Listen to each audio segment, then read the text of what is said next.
各位觀眾大家好啊，我係 Professor Papa。為咗令大家可以更加深入了解 Deep Web 呢，咁我就決定再開一個新嘅系列啦。而我呢個系列要做嘅呢，就係探索 Deep Web 入邊嘅文件啦。而 Deep Web 遊戲嗰邊呢，我都會做翻嘅，但係要等我揾啲好玩啲嘅遊戲翻嚟先啦。好啦，咁我哋探索 Deep Web 文件呢個影片係講啲咩嘅呢？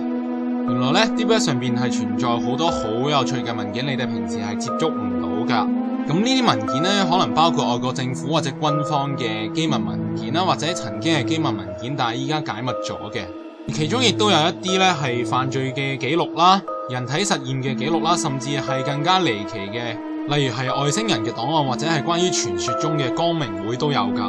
其中佔咗一大部分嘅呢，其實係一啲好專門、好正經嘅教科書嚟噶，譬如係啲 programming 啦，或者係啲醫科嘅書籍嚟噶。咁嗰啲書籍呢，我就唔會喺呢度多講啦。而我只會揀一啲可信性比較高同埋係啲有趣啲嘅文件去同大家分享噶。如果我唔咁樣做呢，我驚做到1000集都做唔晒啊！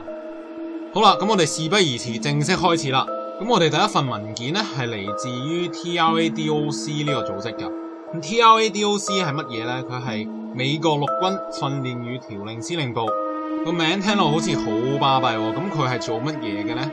佢係美國陸軍嘅司令部之一嚟噶，負責嘅事項就係編寫軍隊嘅訓練課程同埋作戰手冊等等噶。呢份文件嘅主題呢，就係恐怖組織、叛亂同埋軍事組織嘅 logo 以及辨別佢哋嘅方法啊。咁我哋依家就睇下佢嘅內容係啲咩啦。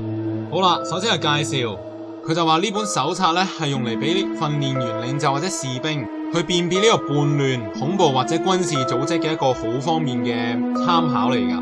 咁佢呢，就係美國軍方俾士兵嘅一個教科書嚟嘅。Global 全球。咁好啦，第一個阿爾蓋達，同埋呢個就係佢哋嘅標誌啦。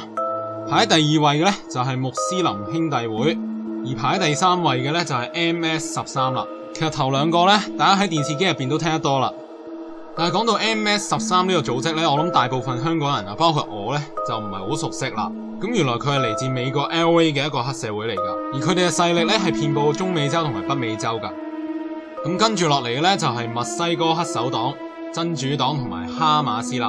咁呢三個呢，都係幾出名嘅武裝組織嚟噶，相信大家唔多唔少都喺新聞入邊聽過佢哋個名噶啦。而下邊呢，講嘅就係日日打仗嘅中東啦。